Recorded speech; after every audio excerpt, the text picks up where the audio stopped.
له تصريح ممكن نوصفه بالمخيف. And there will be a lot of robots. By if you say like 2040, probably there are more humanoid robots than there are people.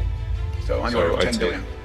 Yes. ماسك بيقول انه على 2040 يعني بنتكلم نحن في اقل من 20 سنه العالم رح يكون فيه 10 مليارات روبوت. حقيقه التوقع هذا مخيف، خصوصا من ماسك اللي توقعاته واحلامه عاده بتتحقق. الارض حاليا عدد سكانها 8 مليارات وشوي، والتوقعات انه على 2040 حيكونوا صاروا 9 مليارات وروبوت. رح يكونوا الروبوتات على هيئه بشريه اكثر من البشر. هو مؤسس شركات تسلا وسبيس اكس مش شايفاه انه مجرد مستشار لترامب، الناس شايفاه انه اكبر من كده بكتير. في نظريات بتقول ان ماسك مش بيشتغل لصالح قوة خفية، ده بيمهد الارض لاستقبال الدجال نفسه. شرايح الكترونية بتتحكم في المخ، مريخ بدل الارض، وعي صناعي بيبدل الفطرة. لما اتكلم عن الذكاء الاصطناعي قال لو ما سيطرتش عليه هيفنينا كلنا. بس الغريب ان هو نفسه اللي اسس شركة نيورالينك اللي بتعمل ايه؟ اللي بتشتغل على زرع شرايح إلكترونية في الدماغ البشرية. فازاي بيحذرنا منه وهو بيصنع أدواته في مخنا؟ هو خايف علينا ولا بيعمل الآلة اللي تتحكم فينا؟ منين بيقول لنا إن إحنا في خطر وهو اللي بيصنع الخطر نفسه؟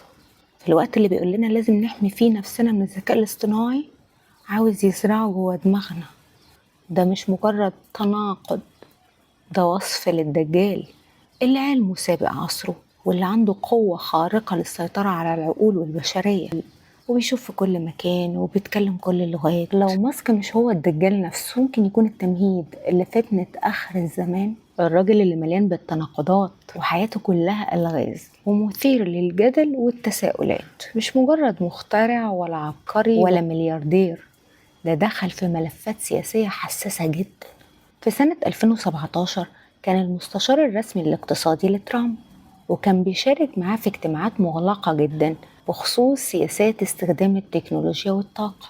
ولما انسحب ترامب من اتفاقية باريس للمناخ هو كمان انسحب، بس فضل محتفظ بعلاقاته وتأثيره السياسي. ولما قامت الحرب بين روسيا وأوكرانيا طلبته الحكومة الأوكرانية بتفعيل أقمار ستارلينك عشان الجيش يعرف يتواصل بينه وبين بعضه، وفعلا فعله في الأول، لكنه فجأة رفض تفعيله على الجبهة بحجة إنه خايف من تصعيد نووي. قرار شخصي بس اتحكم في مصير آلاف، خاصة إن أوكرانيا فقدت الاتصال في وقت حاسم جدا على الجبهة. مين اللي سمح له بكل ده؟ ناس كتير شايفة إنه مش تابع لأي رئيس، ده رئيس بدون منصب بإيده مفاتيح العالم الرقمي والفضائي والعسكري.